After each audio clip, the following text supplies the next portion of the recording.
Bonjour à tous, c'est Hugo de cryptomoon.fr. On se retrouve pour une nouvelle analyse qui, je rappelle, est un nouveau format qui va arriver chaque semaine.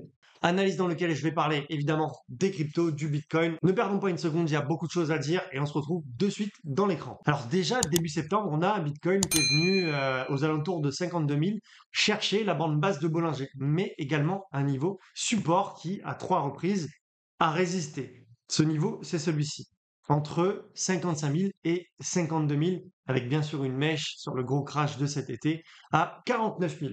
Donc évidemment, avec cryptomoon.fr, on est rentré en position sur les 52 000 pour prendre le rebond. On a été chercher aujourd'hui, le trade est toujours en cours, de 20 à 22% de performance. Alors évidemment, si tu veux prendre les mêmes trades que nous sans te casser la tête, parce que notre service est 100% automatique, envoie-moi un petit message ou rejoins notre canal Telegram et on va voir ce qu'on peut faire pour toi. On reprend l'analyse. On est sur une zone qui a déjà servi de résistance sur le Bitcoin et qui l'a plongé, malheureusement, dernièrement aux 52 000.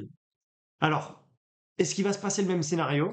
Est-ce que les 65 000 vont encore nous rejeter pour entraîner le Bitcoin à la baisse? Cependant, nos indicateurs nous donnent quelques petites analyses. Et pour ça, il faut zoomer. Donc là, j'ai tracé le cadre qui représente la dernière zone de résistance.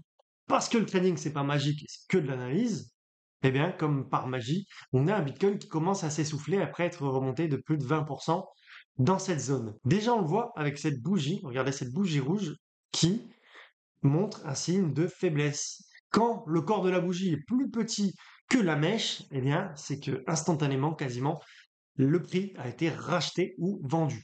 Ici, vendu parce qu'on est à la hausse. Donc ça, premier warning sur le Bitcoin. Ce qui pourrait se passer, tout simplement, c'est que ici, ça passe pas.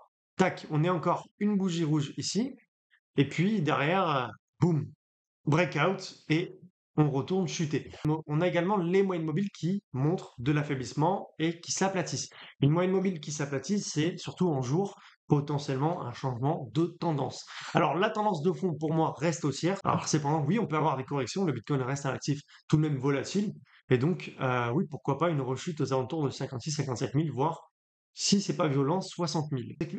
Donc pour moi, c'est ce qui pourrait se passer dans les prochains jours. A contrario, si on a un Bitcoin qui repart direct à la hausse par une grosse bougie verte, là, qui vient breakout les 65 000, eh bien, je vous le dis, c'est plutôt positif. On irait probablement chercher les 70 000 plus vite que prévu. Donc voilà, pour faire un simple récap, observons simplement la direction que va prendre le Bitcoin dans les prochains jours.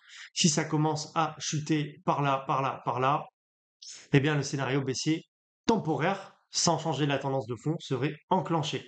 Bien sûr, si on a une grosse bougie qui vient casser tout ça, les 65 000, eh bien, ce serait un scénario ultra, ultra haussier.